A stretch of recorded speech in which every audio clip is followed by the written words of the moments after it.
Alors ceci est un Bondstream Trawler 50, qu'est-ce que je dis moi 50, qui peut venir aussi en 48, ce qui est très intéressant d'être en dessous des 50 pieds, notamment pour les prix des places de port. Alors ce bateau est vendu et comme tout peut être personnalisable sur ce bateau, on va évidemment suivre la configuration du propriétaire. L'intérêt ici, c'est d'avoir eu 2 espaces de travail, donc ce sera vraiment un bateau qui sera utilisé pour être en mer, avec un four, un lave-vaisselle, des frigos additionnels, 2 frigos ici, frigo-freezer, une grande table avec un carré assez imposant et comme tout peut être personnalisé ici, on peut avoir un carré plus petit avec une porte extérieure là et une porte extérieure ici à côté du poste de bar. On descend par cet escalier central qui est très agréable avec des armoires où on peut même mettre des vêtements qui ont été mouillés, etc. Ils sont spécialement conçus pour ça. Et on arrive alors dans le couloir des chambres où on a une cabine principale en cabine centrale. C'est un des... Au dire du commercial, c'est la seule marque qui fait des trawlers de ce style-ci avec une cabine centrale en dessous des 50 pieds. Le 48 pieds peut être équipé d'une cabine centrale. Ils n'ont pas, un peu comme chez Link, ils n'ont pas choisi de mettre beaucoup et de remplir l'espace absolument. Donc on a quelque chose qui paraît assez anodin, mais qui explose par l'espace à l'intérieur. C'est vraiment ça. On n'est jamais gêné par rien du tout. On marche tout à fait librement. Ici, le cabinet de toilette et la douche privative. On peut avoir complètement d'autres finitions avec du bois foncé, avec des panneaux de porte en cuir ou en tissu, et tout ce qu'on veut. Il y a des garde-robes des 2 côtés. Il y a une 3e cabine avec 2 lits superposés qui peut être aménagé différemment, par exemple en dressing, en bureau, qui peut aussi servir de cabine équipage si on veut mettre le bateau en charter. On a une cabine évidemment à l'avant qui est alors la cabine VIP avec une hauteur sous barreau absolument étonnante. On passe même presque les 2,40 m. Ventilation, fenêtre de coque, accès privatif à la 2e salle de bain qui est de nouveau très grande. Tout ça donne l'impression qu'on est dans un appartement de nouveau.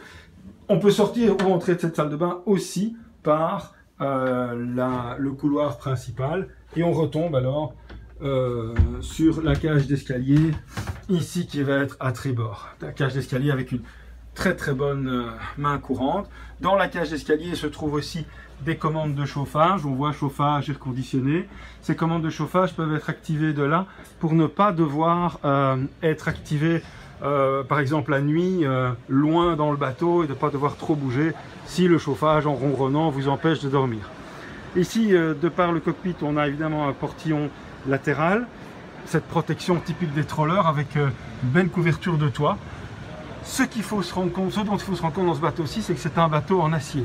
Alors oui, effectivement, ici, vous avez cette coque en acier, mais toute la superstructure est en acier. Donc ici, voilà, même chose. La superstructure ici, avec le toit aussi,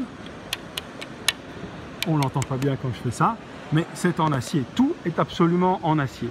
Quand on arrive ici sur le bain de soleil avant, qui peut être aménagé comme on veut, avec des tables, des poids d'encre. Ici, c'est une encre très lourde, 40 kg à l'avant, on peut le faire. Des taquets qui sont évidemment capables de résister à des pressions importantes. Ici, on a un double vitrage qui est collé dans la superstructure et qui apporte alors apparemment beaucoup plus de solidité, beaucoup plus de rigueur dans la fabrication du bateau. Je marche tout à fait sans contrainte ici. La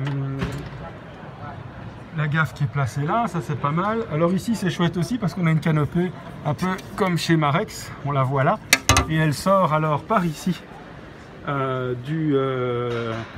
Ceci s'ouvre et la canopée fait à ce moment-là, qu'on le voit ici, tout le tour du cockpit. C'est un très beau cockpit avec un escalier en partie encastré, en partie séparé, main courante qui mène au poste de bar qui évidemment est dans le prolongement de l'escalier. Donc ça nous permet d'avoir, même si la version ici du poste de bar est simplifiée, mais de nouveau tout ça est personnalisable, une vue sur la plateforme arrière. Le cockpit est gigantesque, hein, gigantesque. Il peut être aménagé avec des tables, des bains de soleil, tout ce qu'on veut, mais vraiment, vraiment gigantesque. Et ce Trawler Born Stream peut également être fourni en version coupée, sans cockpit. Voilà, bateau d'origine hollandaise, avec une qualité de finition supérieure. Merci d'avoir fait le tour avec nous.